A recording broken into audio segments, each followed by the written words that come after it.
안녕하세요. 안녕하세요. 네, 만나서 반갑습니다. 자, 여러분들과 식품위생학을 같이 공부할 김지연입니다. 자, 우리가 이제 2014년 위생사 대비하기 위해서 이제 식품위생학 강의에 모이셨는데요. 여러분들 뭐 위생사 어떻게 시험이 진행이 되고 어떤 과목을 공부해야 되는지는 여러분들이 아마 대충 어느 정도는 알고 계실 거예요. 뭐 식품위생학 같은 경우 여러분 그 위생사 시험이 필기와 실기로 나눠져 있죠. 오전에는 필기 시험 보고 그다음 이제 오후에는 실기 시험을 보고. 근데 그 필기 시험과 실기 시험에 모두 들어있는 게 바로 식품위생이라고 보시면 돼요. 그래서 이 식품위생을 공부할 적엔 필기와 함께 실기도 같이 대비를 하실 필요가 있는 과목이죠. 근데 여러분 그 시험 과목이 어떤 과목, 5과목으로 구성이 된 건 알고 계시죠?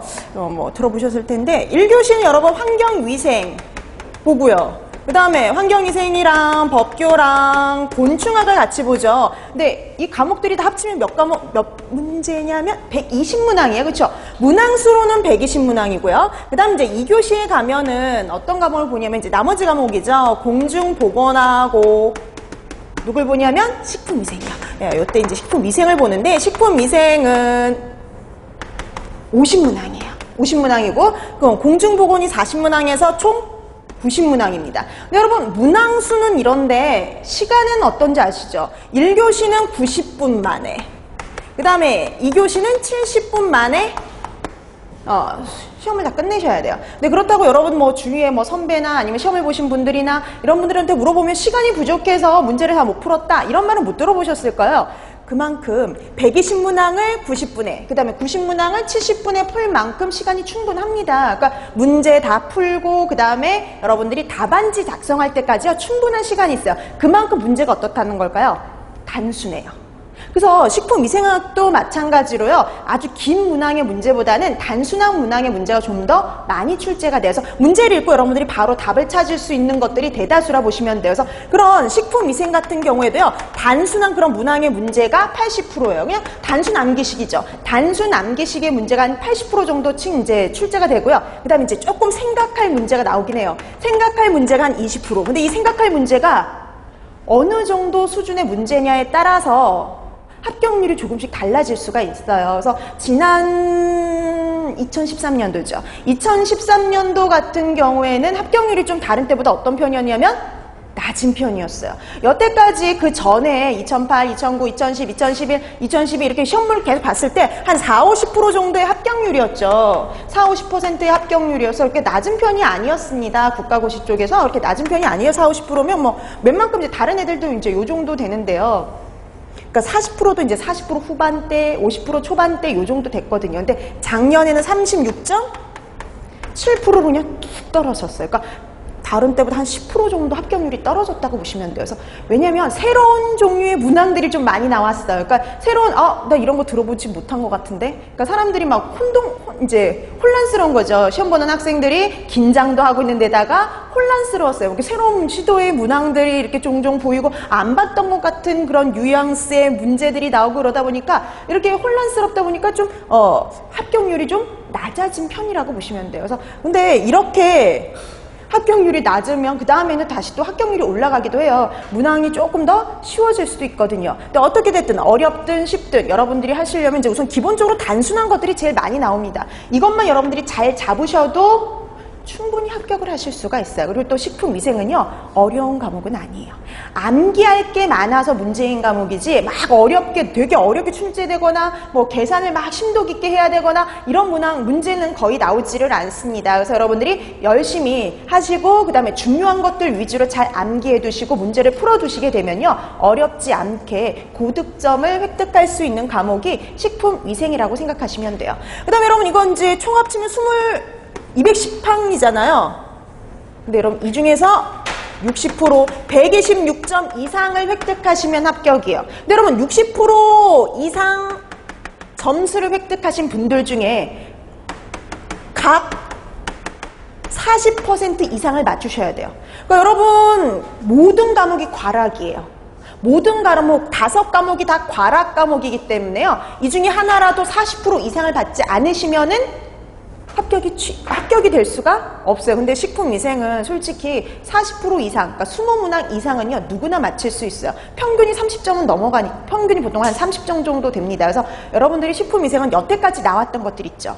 여태까지 시험 문제 주로 많이 출제되었던 부분, 여태까지 많이 나왔던 부분에서 한 7, 80%가 거의 출제가 되어서 여러분들이 그것만 잘 잡으셔도, 그것만 잘 해두셔도 충분히 좋은 점수를 획득할 수가 있죠. 근데 나머지가 이제 좀 그래요. 나머지가 이제 좀 새롭게 이거 잘 안 들어봤던 것 같아. 좀 헷갈리는 것 같아. 그런 문제들이 종종 나옵니다. 그게 이제 작년부터 좀 많이 나오기 시작했어요. 그러니까 이런 그 추세의 문제들이요. 다른 쪽 있죠. 다른 쪽에서도 식품위생 시험을 보는 그 곳들이 많거든요. 그런 데에서 그 식품위생 문제들이 좀 응용 문제 스타일의 문제들이 요즘에 많이 출제가 되는 추세예요. 근데 위생사 쪽에선 잘 안 나왔었는데 작년부터 그런 문제가 시도가 되고 있어요. 그러니까 여러분들이 근데 그런 거를 너무 어렵게 생각하실 필요는 없어요. 그러니까 이런 거의 차이라고 보시면 돼요.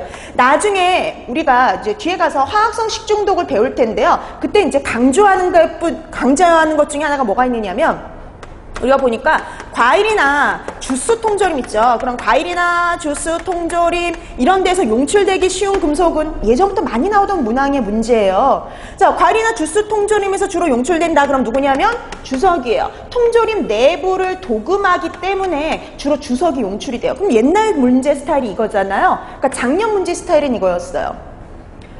파인애플 통조림 얘기가 나와요.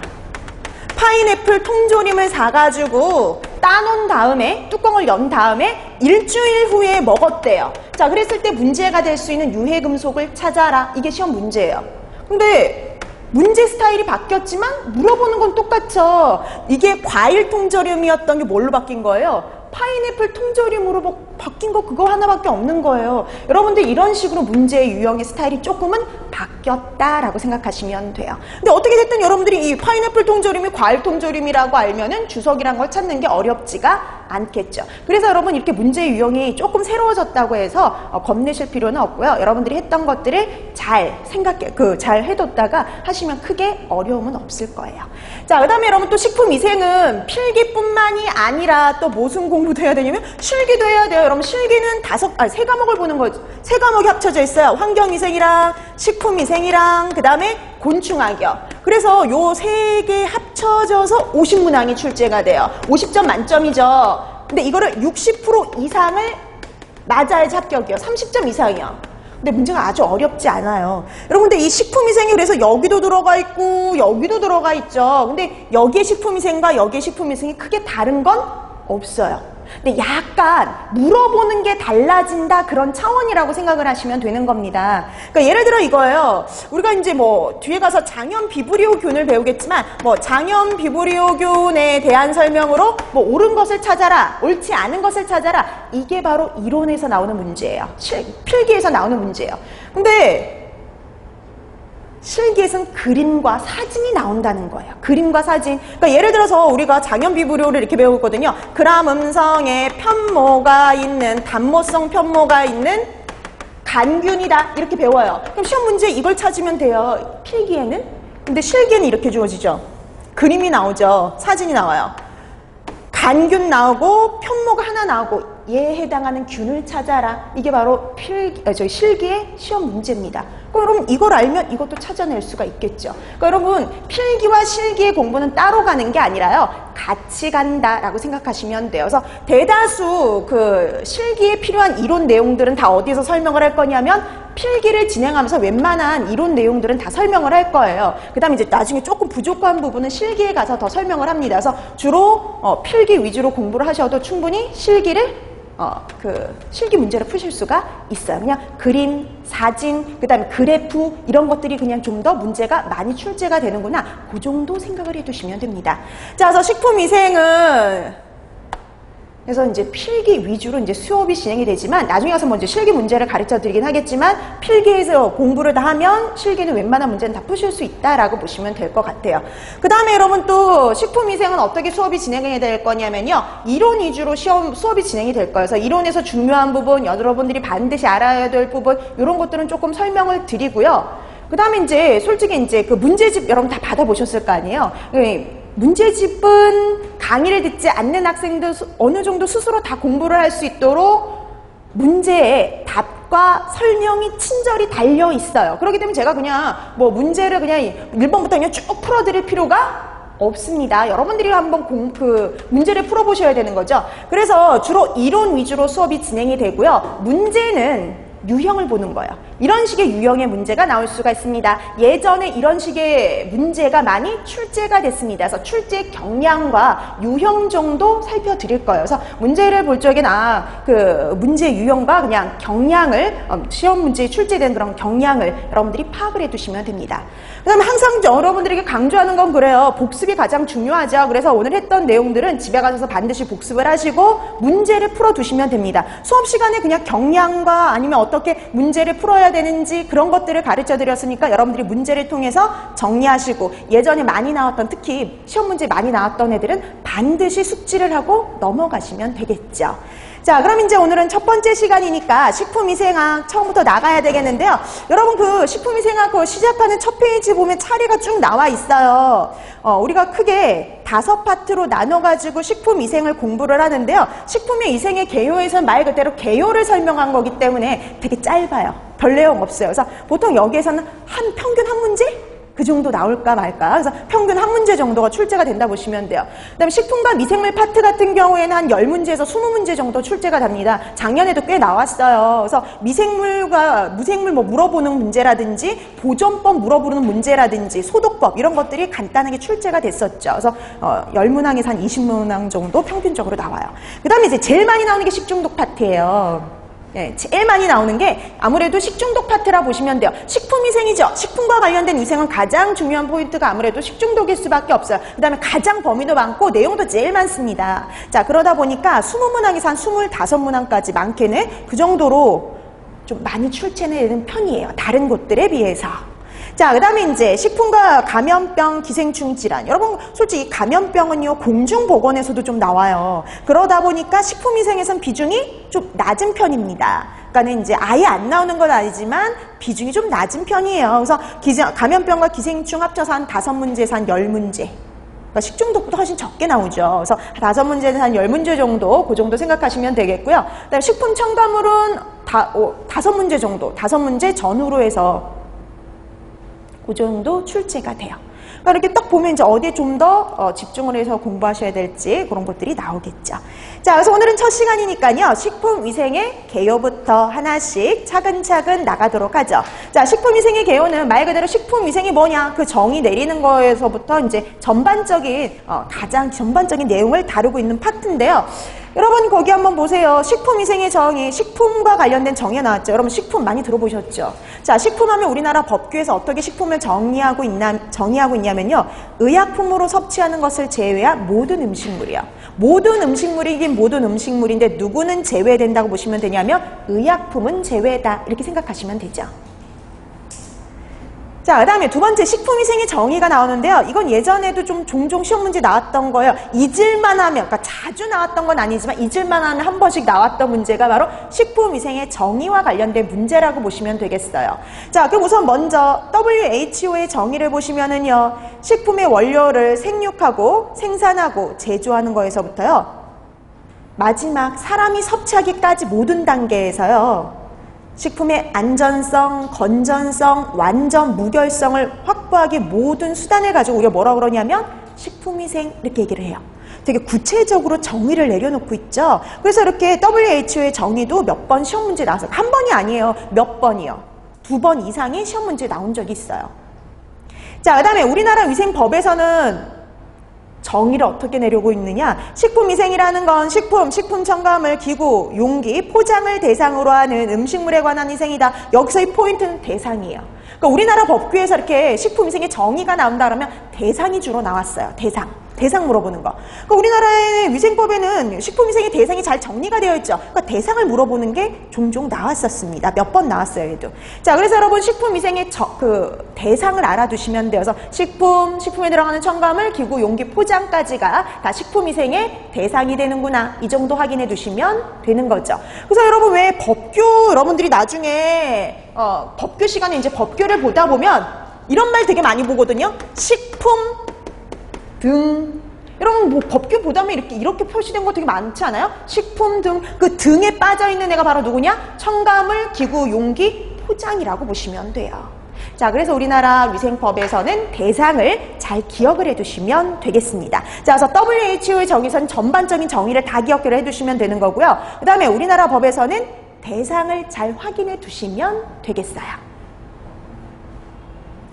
자, 그 다음에 이런 식품위생의 목적은 그냥 읽어두시면 되는 거지 뭐 얘를 암기하거나 그러실 필요는 전혀 없는 겁니다. 자, 식품으로 인해서 발생할 수 있는 위해를 방지하면서 영양의 질적 향상을 도모하고 국민 보건과 향상과 증진에 이바지하겠다. 이게 바로 목적이에요. 그러니까 보건이죠, 보건. 위생이다 보니까.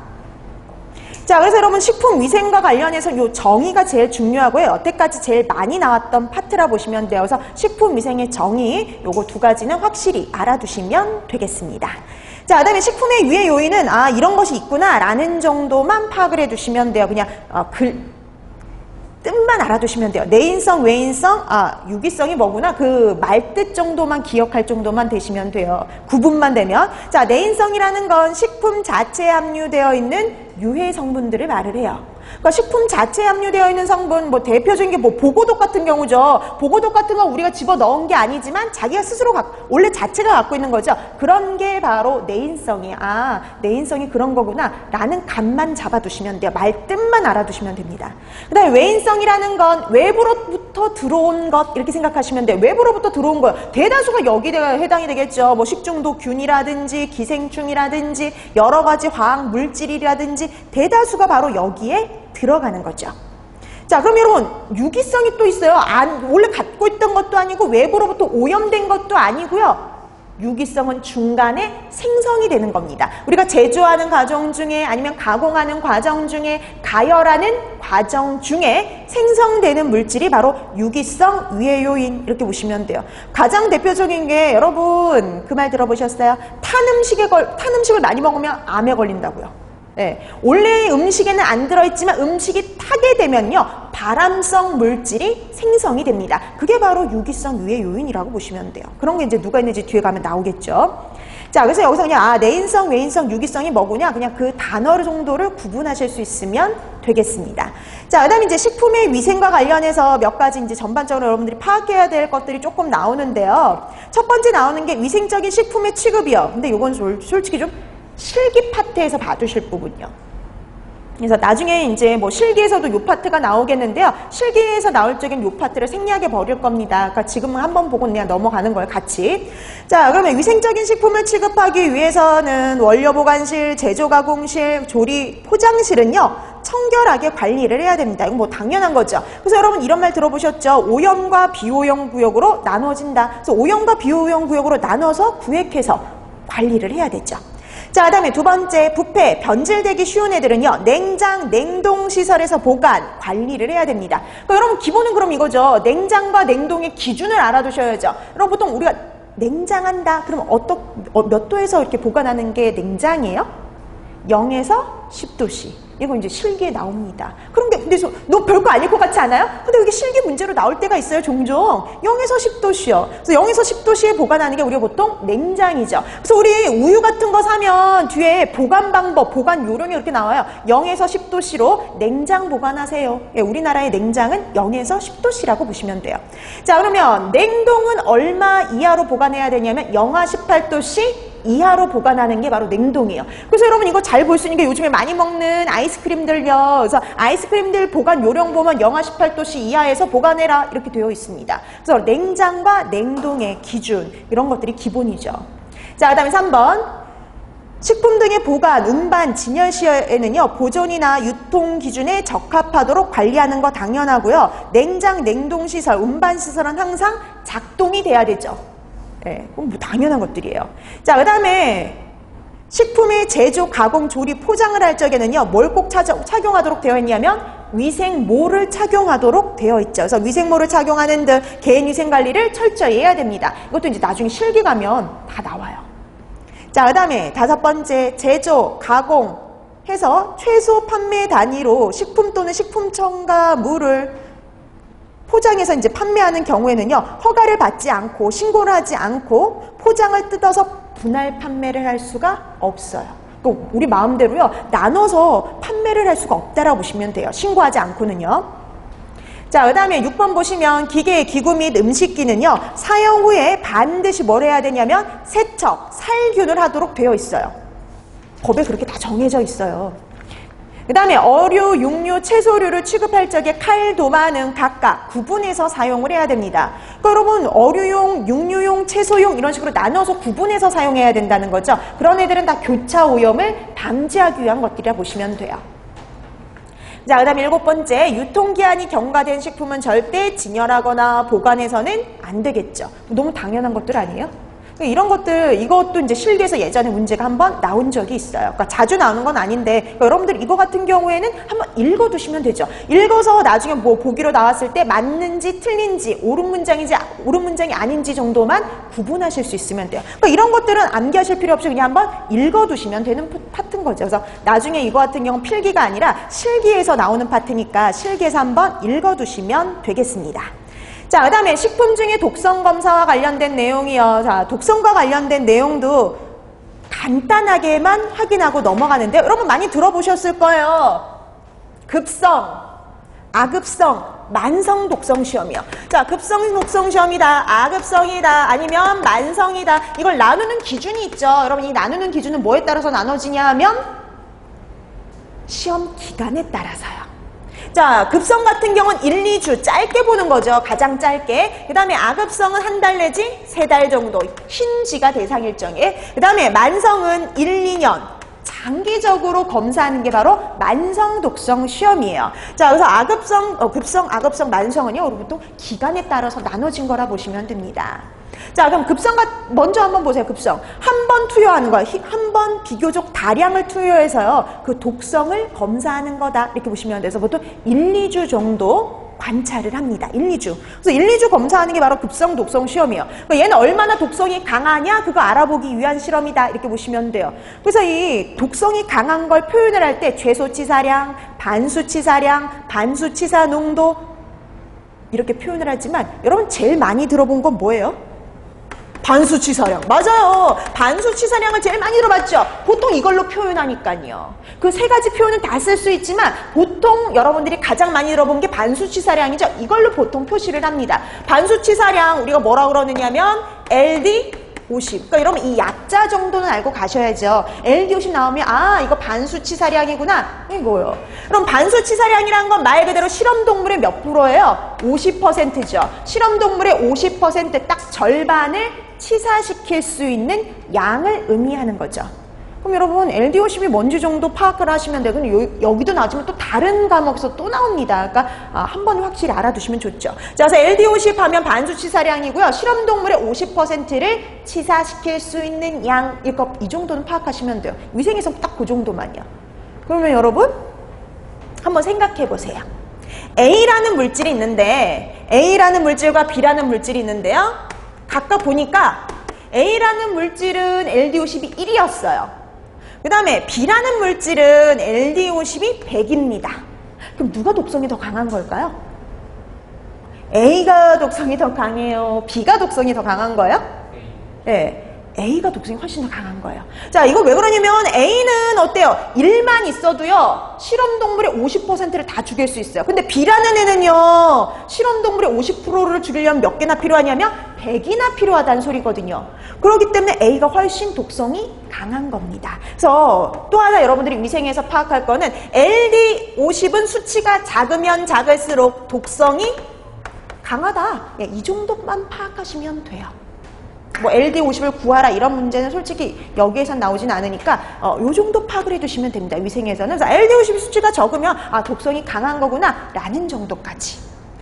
자, 그래서 이게 바로 급성 독성 시험이다. 이렇게 파악해 두시면 되겠고요. 아급성 독성 시험은요, 이렇게 되어 있죠. 실험 동물의 수명 중에요 10분의 1 기간을 검사하는 게 아급성 독성 시험. 수명의 10분의 1이요. 동물 수명의 10분의 1 기간을 검사하는 게 아급성 독성 시험이구나 이 정도요. 근데 우리 보통 흰지를 대상으로 보통 많이 하기 때문에 보통 1 내지 3개월 그 정도 되는 겁니다. 근데 여러분 되게 얘는 애매하지 않아요? 얘는 짧게 얼마나 독성이 강하냐 이렇게 보는 거고 이건 장기적으로 보는 건데 이게 중간에 있는 게 얘잖아요. 되게 애매하죠. 얘는 왜 하느냐? 만성 독성 시험하기 전에 우리가 만성 독성 시험을 어떻게 설계할지 결정하기 위한 시험이라고 보시면 돼요. 그러니까 예비 시험의 성격이에요. 그래서 만성 독성 시험의 예비 시험이 바로 아급성이다. 그 정도 파악하시면 충분합니다. 자, 그 다음에 만성 독성 시험은 장기간 보는 거죠. 1, 2년 장기간 보는 게 만성 독성 시험 이렇게 보시면 돼요. 1, 2년 장기간을 보는 겁니다. 자, 소량을 계속 투여해서요. 1, 2년 장기적으로 보는 게 만성 독성 시험. 근데 여러분 식품위생에서는 제일 중요한 게 만성 독성 시험이에요. 왜냐? 얘를 통해서 식품 첨가물 얼마를 첨가할 거냐 결정을 하거든요. 우리가 보통 식품에 첨가하는 물질들은 독성이 되게 강한 물질이 아니에요. 그렇죠? 자, 그렇기 때문에 보통 만성 독성 시험을 거쳐가지고 식품 첨가물 얼마나 첨가할 거냐 이걸 보통 결정하기 때문에 제일 중요한 건 만성 독성이에요. 자, 그래서 뭐 급성, 아급성, 만성 이거 구분하실 수 있으면 되는 겁니다. 근데 여러분 이 만성 독성 시험은요. 뭘 구하는 게 목적이냐? 얘는 뭘 구하는 게 목적이냐면요. 최대 무작용량을 구하는 게 목적이에요. 목적 정도는 알고 계셔야죠. 최대 무작용량을 구하는 게 목적이다. 이렇게 보시면 돼요. 그러니까 동물에게 투여를 하죠. 1, 2년 장기적으로 투여를 해가지고요. 아무런 이상이 발생하지 않는 양을 체크합니다. 그게 바로 최대 무작용량이에요. 그래서 여러분 최대 무작용량 거기 뜻 나와 있죠. 실험동물이 평생 동안 매일 먹어도 아무런 영향을 미치지 않는 최대치라고 보시면 돼요. 이를 최대 먹을 수 있는 양이 최대 무작용량. 이거 왜 구하는지 아세요? 사람을 위해서요. 사람한테 직접 투여를 할 수가 없으니까 동물에게 먼저 투여를 해보는 거여서 하루에 얼마만큼 먹어야지 안전하냐 그거 구한 다음에요. 이걸 통해서 뭘 구하는 게 목적이냐 하면 ADI예요.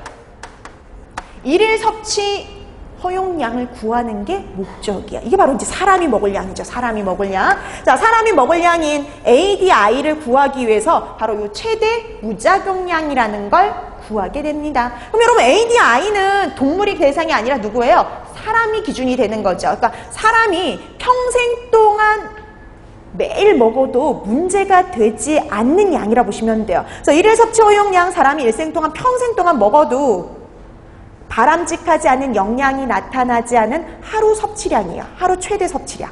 그게 바로 일일 섭취 허용량이다. 이렇게 보시면 됩니다. 어떻게 구하는지는 우리 솔직히 그 위생사의 식품위생학에서는요. ADI를 구하세요. 이런 문제는 한 번도 나온 적이 없어요. 근데 여러분 나중에 위생사 따시고 식품위생직에 도전하시거나 이러면은요. 계산 문제도 나오긴 합니다. 네, 위생사의 식품위생에서는 여기까지 계산 문제가 나오진 않아요. 그냥 ADI가 뭔가 파악하는 정도까지가 시험 문제에 출제가 된다라고 보시면 돼요. 자, 그래서 여러분 이런 LD50이라든지 이런 ADI 같은 것들은 이게 뭘 의미하는지 정도 파악을 해두실 필요가 있는 겁니다. 그래서 자, 근데 참고적으로 ADI는 최대 무작용량을 가지고 구하는 거죠. 이 최대 무작용량을 안전계수의 역수로 곱해주는 거예요. 안전계수로 나눠주는 거라 보시면 돼요.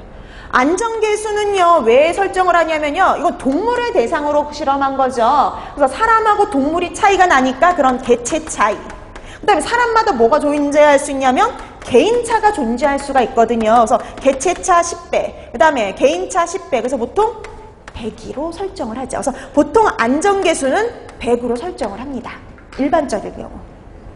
자, 이렇게 해서 ADI를 구하는데 이 계산은 이렇게 진행이 되는데 솔직히 계산 문제까지 여러분 위생사 시험에서 나오지 않아요. 여러분 딱 여기까지. 얘가 뭔지 파악하는 거지까지가 위생사의 식품위생이 나오는 그 영역이라 보시면 돼요. 자, 그래서 LD50, ADI 얘는 어떻게 구하는지 그 정도 파악을 해두시면 됩니다. 예전에 그 ADI 물어보는 문제가 나온 적이 있었어요. 자, 그래서 이렇게 여러분들이 급성, 아급성, 만성 정도 간단하게 파악을 해두시면 되겠고요. 그 다음에 이제 요 위생개요의 파트에서 이제 마지막으로 보실 게 하나 남았어요. 해썹이요.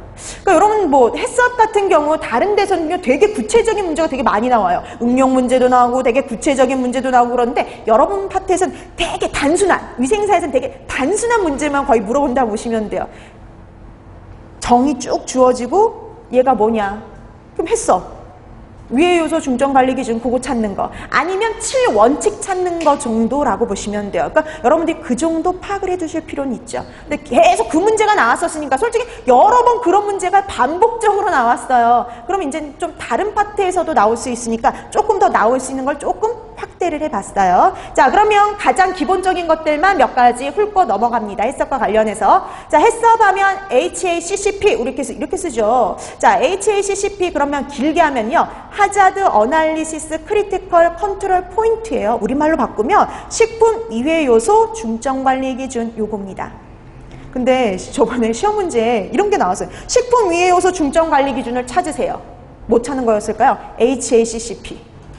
네, 아주 단순한 문제가 나오죠. 근데 이게 하나의 문제예요. 그러니까 이렇게 위생사에서는 되게 기본적인 것을, 해썹에 대해서 기본적인 것을 알고 있느냐, 이런 문제가 출제가 된 적이 있어요. 자, 그러면 우리가 해썹하면 아, 위해 요소 중점 관리 기준이구나, 이 정도는 아시고 넘어가야죠. 자, 그 다음에 정의 같은 경우는 달달달 외우실 필요가 없지만 아, 이런 정의가 나오면 얘가 해썹이구나, 요 정도는 파악을 하셔야죠.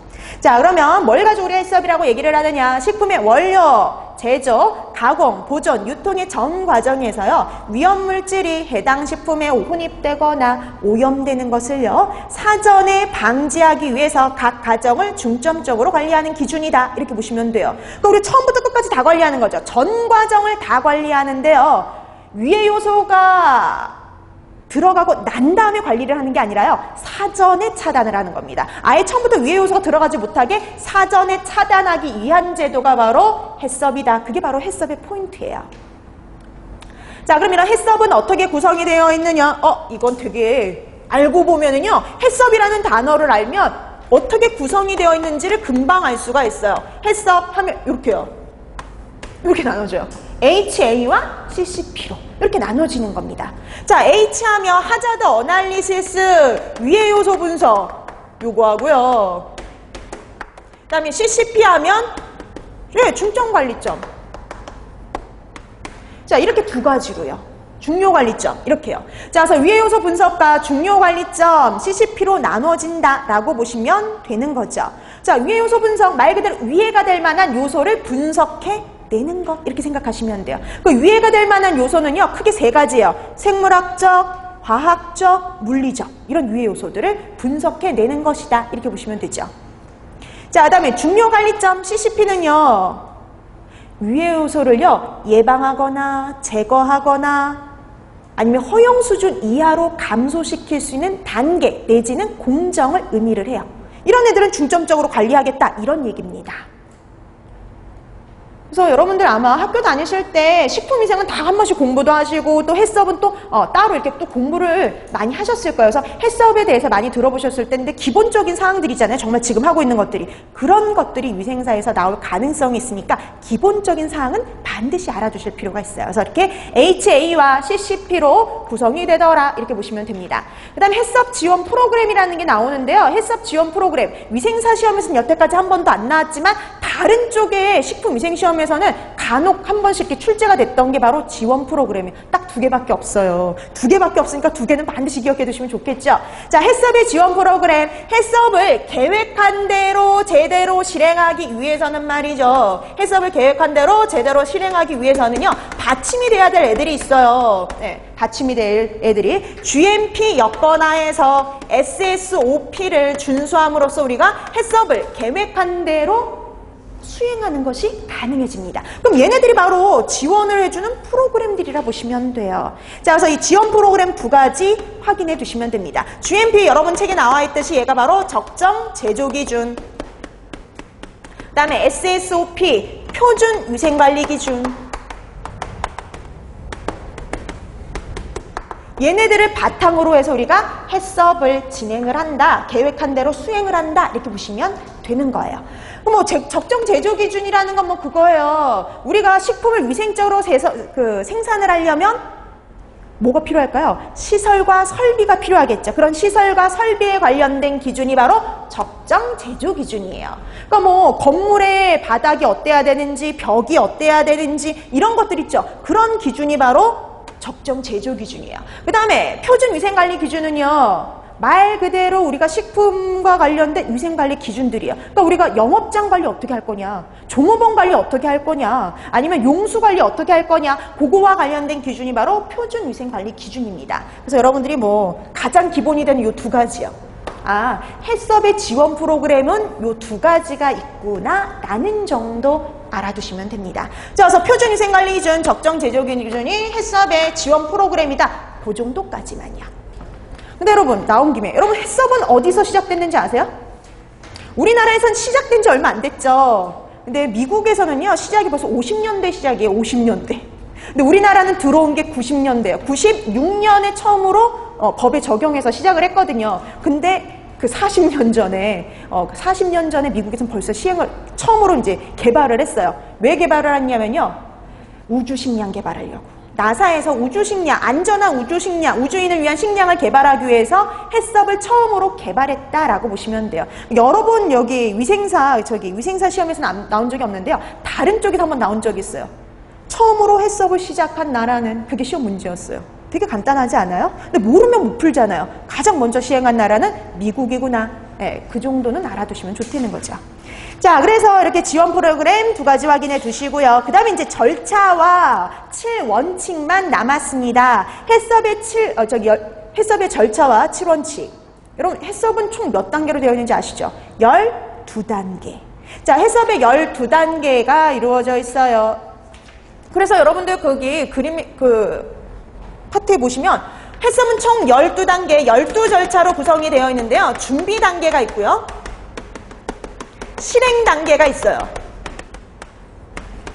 준비 단계가 몇 단계냐면 5단계. 그 다음에 실행 단계가 7단계로 구성이 되죠. 그래서 총 12단계인데요. 여러분 중요한 건 요거예요. 실행 단계 7단계요. 자, 이 실행 단계 7단계가 해썹이 바로 뭐냐면 7원칙이거든요. 그래서 여러분들이 얘네들은 반드시 알아두셔야 돼요.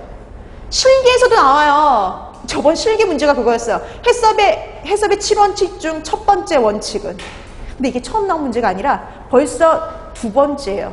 첫 번째 원칙을 물어보는 게 두 번이나 여러분 시험 문제 출제가 됐었어요. 여러 번. 그래서 7원칙은 기본적으로 반드시 알아둬야 될 내용. 이렇게 보시면 됩니다. 자, 그래서 해썹의 7원칙 정도는 반드시 알아두셔야겠죠. 여러분 뭐 많이 들어보셨겠지만 제일 먼저 위에가 될 만한 요소 HA죠. HA. 위에 요소 분석하죠. 위에 요소 분석하면 그 다음에 뭐 나와야 될까요? CCP. 그렇죠. 그래서 CCP 중요관리점을 결정하고요. 중요관리점을 어떻게 관리할지 한계 기준을 설정을 합니다. 그럼 여러분 한계 기준 설정한 다음에는 그 다음에 이제 뭐 해야 되느냐? 얘 어떻게 감시할지 결정해야 돼요. 모니터링 방법을 결정을 하죠. 그 다음에 모니터링, 감시를 했더니 기준을 벗어났어요. 기준을 벗어났으면 뭐 해야 될까요? 그 다음에 어떻게 시정할지, 개선 조치 방법을 설정을 합니다. 그 다음에 이 해썹이 제대로 굴러가고 있는지요? 검증을 해야 돼요. 자, 그래서 검증 절차 및 방법을 설정하고요. 항상 마지막은 기록이라고 보시면 돼요. 항상 마지막은 기록, 유지, 문서화 방법을 확립하는 것이다. 이렇게 보시면 됩니다. 그래서 여러분들 7원칙 순서대로 기억하셔야 돼요. 왜냐? 첫 번째 원칙 이런 식으로 문제가 나온다고 그랬죠. 첫 번째 원칙이 뭐냐? 그러면 찾으셔야 되니까 순서대로 7원칙은 기억을 반드시 해두셔야 됩니다. 그게 가장 기본이다 라고 보시면 되겠어요. 자, 그래서 여러분들이 해썹까지 해서 요즘에 이제 해썹 같은 경우는 이곳저곳에 다양한 식품에 적용을 하고 있으니까요. 이렇게 해썹과 관련된 사항들 파악을 해두시면 됩니다. 자, 식품위생의 개요는 말 그대로 기본이 되는 내용들로 구성이 되어 있으니까 아, 이런 내용들이 있구나. 이 해썹에 관련된 전반적인 내용들 요 정도 기억해 두시면 돼요. 뭐니 해도 뭐 여태까지 제일 많이 나왔던 파트는 그 파트라고 보시면 돼요. 식품위생의 정의요. 그 파트에서 여태까지는 가장 많이, 여기선 제일 많이 출제가 됐고요. 그 다음에 이제 간혹 나왔던 게 독서응시요. 그 다음에 이제 요즘에 나오는 게 해썹 파트 요 정도 생각하시면 되는 겁니다. 자, 그럼 실제 문제가 어떻게 나오는지 한번 문제를 통해서 확인해 보면 되죠. 식품 문제 유형. 자, 그럼 2번, 3번, 4번, 5번 이런 형태의 유형의 문제들이 나온 적들이 있어요. 근데 문제가 보면 어려운 거 절대 아니에요. 어려운 거 절대 아니고요. 정말 그 위생 자체를 물어보는 유형의 문제들이라 보시면 돼요. 그럼 2번요. 옛날에 나왔던 문제예요. 식품위생법규에 규정된 식품위생의 범위에 해당하지 않는 것, 대상 물어보는 문제 나온다고 그랬죠. 이렇게 대상을 물어보는 유형의 문제가 나옵니다. 이런 문제 정말 금방 풀죠. 대상만 알면은 충분히 푸실 수 있는 유형의 문제예요.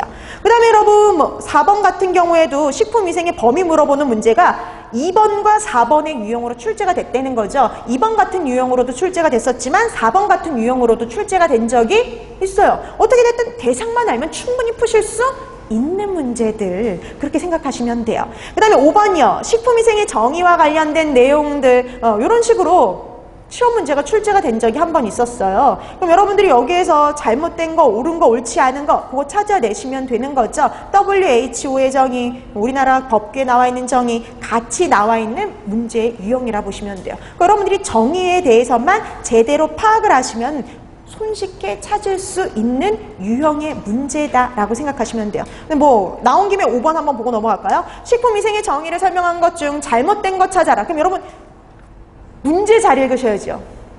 뭘 찾으래요? 옳은 게 아니에요. 여태까지 보통 이런 문제 나오면 옳은 것을 찾아라. 보통 이런 문제 많이 나오죠. 그래서 여러분들이 아무 생각 없이 나중에 답을 체크할 때 옳은 것을 체크하면 어때요?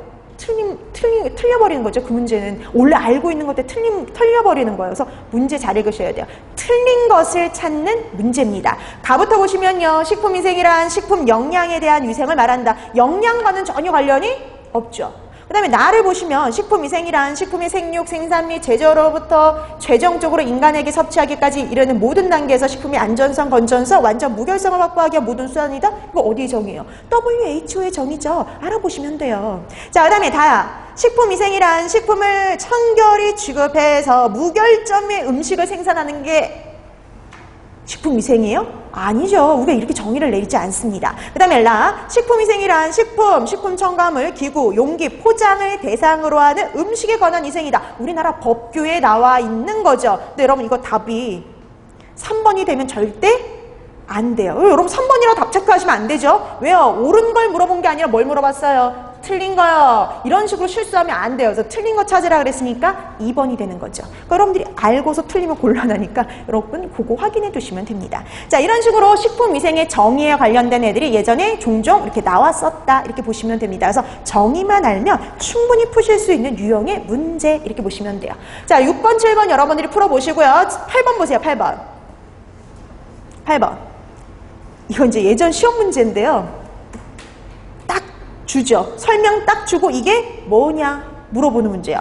자, 사람이 일생 동안 섭취했을 때 바람직하지 않은 유해 환경이 나타나지 않을 것으로 예상되는 화학물질의 일일 섭취량을 나타낸 거. 하루 섭취량 나타낸 거 그거 뭐라고 그래요 우리가? 그렇죠. ADI. 맞아요. 일일 섭취 허용량 ADI 이렇게 얘기를 하죠. 그러니까 여러분들이 그 정도 파악하시면 돼요. 더 자세한 문제가 식품위생에서는 나오지 않아요. 그래서 이렇게 간단하게 여러분들이 알아두시면 되는 겁니다. 자, 그 정도 여러분들이 파악을 해두시면 되겠고요. 그 다음에 이제 뒤에 넘겨보세요. 뒤에 넘겨서 나머지는 여러분들이 한번 풀어보시면 되는 거고요. 11번 문제야. 예전에 시험 문제 나왔던 문제예요. 너무 간단하지 않아요? 자, 다음 중에서 식품 유해 요소 중점 관리 기준을 의미하는 것은 이게 바로 이제 시험 문제였어요. 이 정도 가장 기본적인 사항을 여러분들이 알고 있느냐 이런 거 물어보는 문제가 좀 많아요. 그럼 여러분 식품 유해 요소 중점 관리 기준이다. 그럼 뭐겠어요? 했어. 그렇죠. HACCP 이렇게 되는 거죠.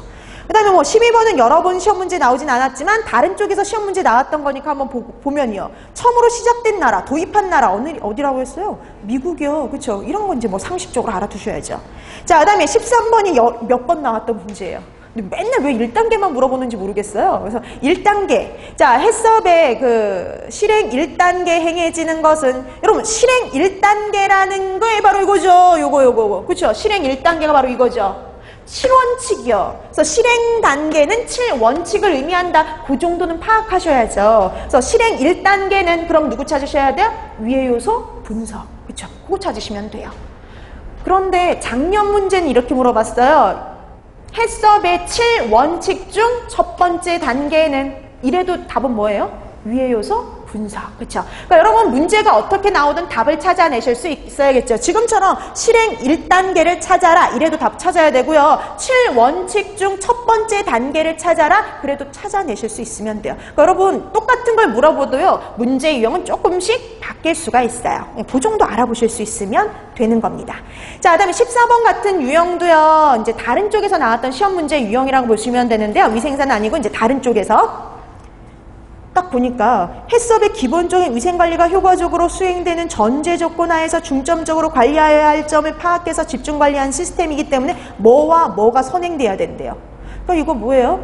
해썹을 뒷받침해 줘야 되는 애들이죠. 자, 여러분 뭐 간단하지 않아요? 해썹의 지원 프로그램은 딱 2개잖아요. 지금 거기선 표준 위생관리 기준이 나왔으니까 뭐가 하나 더 나오면 될까요? 적정 제조 기준, 그렇죠? GMP가 나오면 되죠. 그러니까 여러분들이 그 정도 간단하게 알아두시면 돼요. 그래서 위생사의 식품 위생 문제는요, 장황한 문제가 거의 나오지 않아요. 이렇게 간단하게 물어보는 문제 유형이 주로 많이 출제되는 편이기 때문에 여러분들이 그거에 맞춰서 공부를 이렇게 해두시면 될 것 같습니다. 자, 그래서 식품 위생과 관련 위생의 개요에서는 이렇게 간단하게 여러분들이 파악을 해두시면 되겠어요. 자, 그 다음에 이제 두 번째 가는 파트가 어디냐? 식품과 미생물 파트입니다. 그러면 식품과 미생물이라고 해서 미생물 얘기만 쭉 나오겠거니 이렇게 착각하시면 절대 안 돼요. 뭐 미생물 얘기도 다 나옵니다. 그래서 여러분들이 기본적으로 이 미생물 파트에서 우선 파악할 거는 그거예요. 첫 번째, 미생물에 뭐가 있느냐?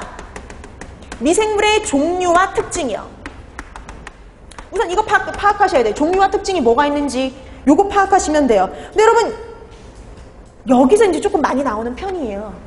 막 설명 주고 이게 어떤 미생물이냐, 이게 어떤 세균이냐, 이게 어떤 곰팡이냐 이렇게 물어보는 문제 유형이 좀 많이 나와요. 자, 그 다음에 두 번째 오염지표균이요. 간혹 나옵니다. 오염지표균에 누가 있는지, 얘 검사 어떻게 하는지 뭐 이런 것들 있죠. 그런 것들이 이제 조금 종종 나와요. 자, 그 다음에 세 번째 이제 뭐가 나오느냐? 부패요. 부패. 이거와 함께 보존법. 뭐 여기 이제 그다음에 뭐 살균소독법. 근데 솔직히 살균소독법은 다른 파트에서도 여러분들이 나중에 그 다른 과목을 공부하시면 또 살균소독법이 또 나오거든요. 그래서 위생에서는 그렇게 많이 나오는 편이 아니에요. 식품위생에서는 좀 적게 나옵니다. 적게. 적게 나온다고 해서 안 나오는 게 아니에요. 하지만 좀 적게 나오는 편이고, 그 다음에 보존법이요. 그래서 부패하고 이 부패를 막기 위한 보존법에 관련된 문제가 이렇게 나와요. 그래서 여러분들이 이런 것들 위주로 해서 공부해 두시면 되는 거죠. 그래서 이 중에서도 조금 많이 나오는 게 미생물의 종류와 특징 파트, 그 다음에 나중에 나머지들은 좀 비슷비슷하게 나오는 편이다라고 생각하시면 됩니다. 자, 그럼 이제 식품과 미생물 뭐 기본적인 것부터 하나씩 들어갈까요? 자, 제일 먼저 식품과 미생물 딱 들어가려고 봤더니 제일 먼저 나온 게 식품 중에 미생물상 이렇게 나오네요. 아, 참, 들어가기 전에 여러분 미생물 어떤 애들이 미생물이 있어요? 어떤 애들이 미생물이에요? 세균, 곰팡이, 바이러스, 효모, 리케차 이런 애들이 다 뭐에 해당이 되냐면 미생물에 들어간다. 근데 여러분 그러면 식품과 관련된 미생물 중에서 식품의 부패나 변질, 식중독, 감염병과 가장 관련이 깊은 건 누구일 것 같아요? 세균이요. 그래서 세균과 관련된 게 제일 많아요. 그 다음에 식품에 이제 여러 가지 또 문제를, 독소를 만들어내는 것 중에 또 누가 있냐면 곰팡이요. 그래서 다른 애들보다, 다른 뭐 효모, 바이러스, 리케차 이런 애들보다 세균과 곰팡이에 관련된 문제가 좀 더 많이 출제가 돼요. 그러니까 그런 거 생각하시면 돼요. 세균과 곰팡이 쪽이 좀 더 문제가 되니까 그쪽에서 문제가 좀 더 나오는구나. 이렇게 파악을 해두시면 됩니다. 자, 그러면 식품 중에 미생물상 얘기 들어가 볼까요? 자, 이 식품 중에 미생물상도요, 예전에 참 많이 나왔던 파트예요. 요즘엔 좀 뜸합니다. 요즘엔 좀 뜸한 편이지만 예전엔 좀 많이 나왔던 파트 중에 하나예요.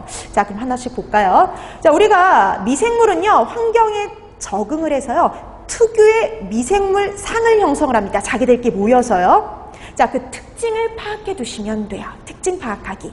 자, 신선식품 같은 거요. 여러분 뭐 신선식품 하면 생선 뭐 이런 애들이요. 채소 이런 애들이요. 자, 이런 애들은 자기가 자라는 환경에서와 같은 미생물 총을 형성을 하죠. 만약에 그 채소같이 토양에서 자라난 애들은 토양 미생물 상을 형성을 하는 거예요. 토양에 있는.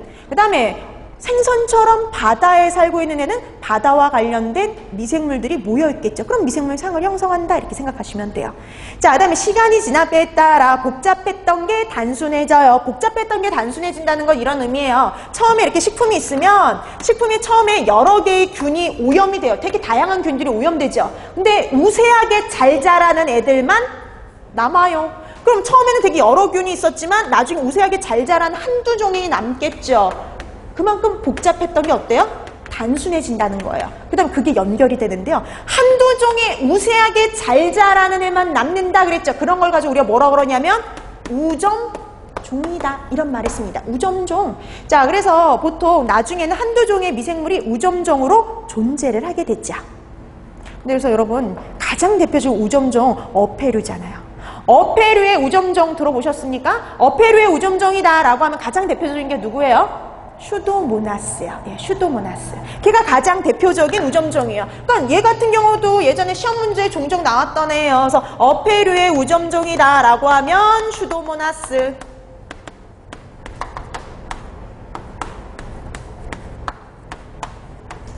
슈도모나스균이요. 가장 어패류에 우세하게 잘 자라는 균이라 보시면 돼요. 그래서 어패류의 우점종 찾아라 그러면 슈도모나스. 이 정도는 파악해 두셔야 되죠.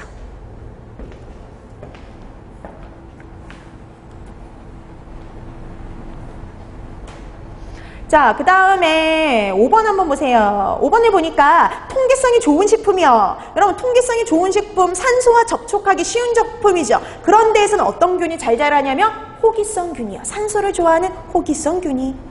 자, 그 다음에 산소가 잘 안 통하는 곳, 식품의 내부에서는 누가 문제가 될까요? 혐기성균이 문제가 된다. 뭐 너무 당연한 거죠. 그래서 여러분 혐기성균이 특히 잘 자라는 곳이 어디예요? 통조림 같은 데잖아요. 산소가 통하지 않는 밀봉된 식품 이런 데서요. 자, 그 다음에 6번 보세요. 당류를 함유한 산성식품이요. 당도 함께 갖고 있으면서 산성인 식품에서 누가 우세하게 잘 자라냐면요. 유산균이요. 유산균. 그 다음에 7번도 얘는 7번은 단독 문제로도 몇 번 나온 적 있어요. 단독 문제로도. 수분이 많은 식품에서 문제가 되는 건 누구예요? 세균. 그 다음에 수분이 적은 식품에서 문제가 되는 건 누굽니까? 곰팡이. 예. 그래서 수분이 많은 식품에서 문제가 되는 미생물을 찾아라 이런 문제는 종종 나온 적이 있어요. 자, 이렇게 해서 여러분 미생물 상과 관련된 내용들 전반적으로 읽어두시면 돼. 읽어서 아 이게 맞구나 틀리구나 그 정도 파악하시면 되고요. 수분이 많은 식품에서 누가 문제가 되는지 적은 곳에서 누가 문제가 되는지 확실히 구분해 두셔야죠. 수분이 많은 걸 좋아하는 건 세균이고요. 그 다음에 수분이 적어지면 세균이 못 자라니까 누가 우세하게 잘 자라냐면 곰팡이. 그쵸? 그렇게 확인해 두시면 되는 겁니다. 자, 본격적인 미생물과 관련된 내용은요. 조금 쉬고 나서 진행하도록 할게요.